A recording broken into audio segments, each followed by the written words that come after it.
રાજ્યમાં છેલ્લા થોડા સમયથી લુખ્ખા તત્વો એ હદે બેફામ બન્યા છે કે પોલીસ જવાનો પર હુમલો કરતા પણ ખચકાતા નથી। ખેડાના લીંબાસીમાં અસામાજિક તત્વોએ પોલીસ સાથે ન ફક્ત મારપીટ કરી પણ પોલીસ વાહનને ટક્કર પણ મારી, જેમાં પોલીસ જવાન ઘાયલ થયો।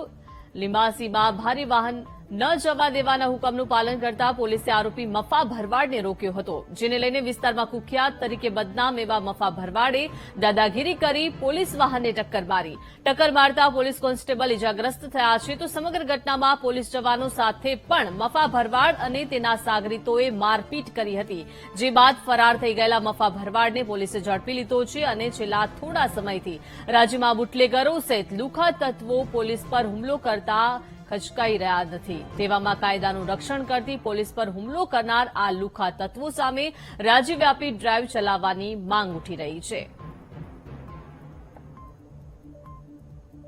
ગાડીથી નીચે ઉતરવા માટે જણાવેલું, પરંતુ આરોપી ગાડીથી નીચે ઉતરતો નહોતો અને પોતાનો બકવાસ જે છે કન્ટિન્યુ ચાલુ રાખેલો અને પોલીસે એકદમ સંયમ મર્યાદામાં પોતાની કામગીરી ચાલુ રાખેલી। પરંતુ આજે મફા ભરવાડ છે ઓલરેડી ખૂબ ખરાબ ગુનાહિત ઇતિહાસ ધરાવે છે। એણે પોતાની મહિન્દ્રા થાર ગાડી છે એના દ્વારા આગળ જે ગાડી હતી એને ટક્કર મારી અને નીકળી ગયા। એ દરમિયાન અમારા પીએસઆઈને ઘૂંટણના ભાગે ઈજા થયેલી અને ભાગવા બાદ પીએસઆઈએ તાત્કાલિક અલગ અલગ ટીમો બનાવી અને આરોપીઓને પકડવા માટે પ્રયત્નો કરેલા। વાલોતરી ગામની જે સીમ છે ત્યાંથી અમારી એક ટીમે રાત્રે ગાડી સાથે 2 વ્યક્તિને પકડ્યા, પરંતુ આ જે ભરવાડ છે મફા ભરવાડ એણે પોતાના જાણીતા સંબંધીઓને 8-10 જણાને બોલાવી અને પોલીસ 4 હતા એટલે એમની પાસેથી આરોપીને છોડાવી લીધેલા અને એમને ઈજા પહોંચાડેલી। એટલે ટોટલ 2 ગુના દાખલ કરવામાં આવ્યા છે। તો વધુ માહિતી સાથે સંવાદદાતા સંદીપ જોડાઈ ગયા છે। સંદીપ, પોલીસ જવાનો પર આ હુમલાની ઘટના સામે આવી છે, શું છે આ પૂરી ઘટના? ચોક્કસ દીપિકા, વાત કરવામાં આવે તો સમગ્ર જે બનાવ છે કહી શકાય કે પોલીસની જે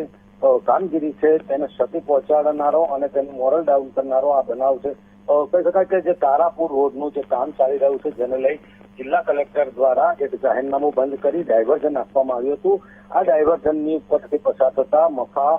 ભરવાડ ઉર્ફે જે ડ્રોન તરીકે તે છાપ ધરાવે છે તે વિસ્તારમાં ખૂબ માથા ભારે ઇસમ છે તેને પોલીસ અને જે સ્થાનિકો છે તેની સાથે જીપાજોડી કરી બબાલ કરી હતી। આ દરમિયાન પોલીસે તેમને સમજાવવાના પ્રયત્નો કરતા તેને પોલીસ જે પીએસઆઈ છે લીંબાસી પોલીસ મથકના તેમની ઉપર ગાડી ચડાવી તેમને મારી નાખવાનો પ્રયાસ કરી ત્યાંથી ભાગી છૂટ્યા હતા, જેને લઈ જે બીજી પોલીસ છે તેના દ્વારા પીછો કરી આ જે મફા છે તેને પકડી પાડવાના પ્રયાસો હાથ ધરવામાં આવ્યા, જેને લઈ થોડીક જે કહી શકાય કે ફિલ્મી ઢબે એ ચેસ કરવાના જે દ્રશ્યો સર્જાયા હતા, પરંતુ ત્યારબાદ આ મફાને રોકવામાં આવ્યો હતો અને આ મફાને રોકી તેની અટકાયતથી પગલાં લેવાની કામગીરી કરતી હતી। તે જ દરમિયાન મફા દ્વારા ફોન કરતા આસપાસના વાલોતરી ગામના કેટલાક જે માથાભારે તત્વો છે તે મારક હથિયારો સાથે ઘટના સ્થળે દોડી આવ્યા હતા અને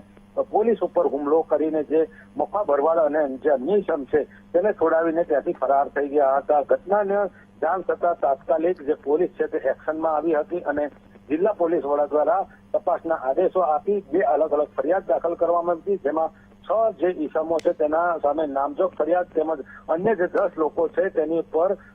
ફરિયાદ કરવામાં આવી હતી। અને તે બાદ કહી શકાય કે અત્યારે જે કામગીરી છે તેની વાત કરવામાં આવે તો જે મફા ભરવાડ દ્વારા જે પીએસઆઈ ઉપર જે કાર થકી જે છે કહી શકાય કે તેની ઉપર ચડાવી દેવાનો પ્રયાસ કરવામાં આવ્યો હતો, ત્યારે મફા સાથે જે બીજા નંબરનો જે આરોપી છે ગોવિંદ મારવાડી તે જે સાથે હતો તેને હાલ પોલીસે પકડી પાડ્યો છે અને તેની સઘન પૂછપરછ હાલ પોલીસ દ્વારા કરવામાં આવી રહી છે। સાથે સાથે મહત્વની બાબત છે કે જિલ્લા પોલીસ વડા દ્વારા જે આદેશો આપ્યા બાદ જિલ્લા એલસીબી, એસઓજી, પેરોલ ફલ્લો અને સ્થાનિક પોલીસની અલગ અલગ ટીમો બનાવીને જે આરોપીઓ છે તેની શોધખોળ ચાલી રહી છે। સાથે સાથે એક ટીમ દ્વારા જે પકડાયેલ આરોપી ગોવિંદ મારવાડી છે તેની પણ કડક પૂછપરછ હાથ ધરવામાં આવી છે। કહી શકાય કે જે મફા ભરવાડ છે તે રાજકીય ઓથા હેઠળ જ માથાકૂટ કરી અને લોકોની સામે દાદાગીરી કરતો હતો અને કેટલાય બનાવોમાં આણંદની જે તારાપુર છે ત્યાં આગળ તેના વિરુદ્ધ કેટલાક ગુના પણ નોંધાયેલા છે અને કેટલાક મોટા કાંડ પણ અગાઉ ભૂતકાળમાં બહાર આવેલા, પરંતુ ક્યાંક ને ક્યાંક રાજકીય વગ ધરાવતા આ ઇસમ દ્વારા જ કહી શકાય કે તે લોકો પર દાદાગીરી કરતો હતો, પણ રાજકીય બચી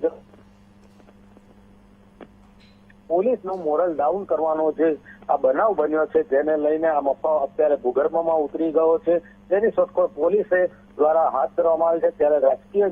નેતાઓ એમને પણ આગળ આવીને પોલીસ સાથે ઉભું રહેવું જોઈએ તેવું ચર્ચા હાલ લોકોમાં ચાલી રહી છે. જી સંદીપ, ખાસ કરીને પોલીસ જવાન પર હુમલો કરવો એટલે કે કાયદાને હાથમાં લેવું. મફા ભરવાડ જે છે તેને પોલીસ પર હુમલો કર્યો છે, કારને ટક્કર મારી છે અને ધમકી પણ પીએસઆઈને આપી છે. તો મફા ભરવાડને લઈને શું વિગતો મળી રહી છે? ચોક્કસથી મફા ભરવાડની જો વાત કરવામાં આવે તો જે જમીનોના કબજા જે લેવાની બાબત હોય કે અન્ય જે બાબતો હોય તેમાં તેનું નામ કેટલી વખત ઉચકાયું હતું, પરંતુ મફા ભરવાડ પોતે અને તેમના ઘરમાંથી પણ તારાપુર જે ગ્રામ પંચાયત છે તેમાંથી ઇલેક્શન લડી અને સભ્યપદ પણ ભોગવ્યું હોવાની બાબત છે. સાથે સાથે જે કહી શકાય કે સ્થાનિક તત્કાલીન જે ધારાસભ્ય છે સાથે જે અત્યારના કહી શકાય એવા સાંસદ છે તેમની સાથે તેના ફોટા પણ અત્યારે તો વાયરલ થઈ રહ્યા છે અને કહી શકાય કે ક્યાંક ને ક્યાંક રાજકીય જે ઓળખ છે તેનો ઉપયોગ કરી તે અધિકારીઓ ઉપર દબાણ કરી અથવા તો જે લોકો છે તેમની ઉપર દબાણ કરીને જબરદસ્તી જે છે એ પૈસા વસૂલવા અથવા તો જે જમીન ઉપર કબજા કરવા સહિતની જે બાબતો છે તેમાં તેનું નામ વારંવાર ઉચકાયું હતું. અગાઉ પણ તારાપુરમાં મોટો એક વિવાદ થયો હતો જેમાં તત્કાલીન સમયે એક પીઆઈને સસ્પેન્ડ પણ કરવામાં આવ્યા હતા કબજા મેટરમાં અને તેને લઈને જે કહી શકાય પોલીસ દ્વારા તત્કાલીન સમયમાં સમાધાનના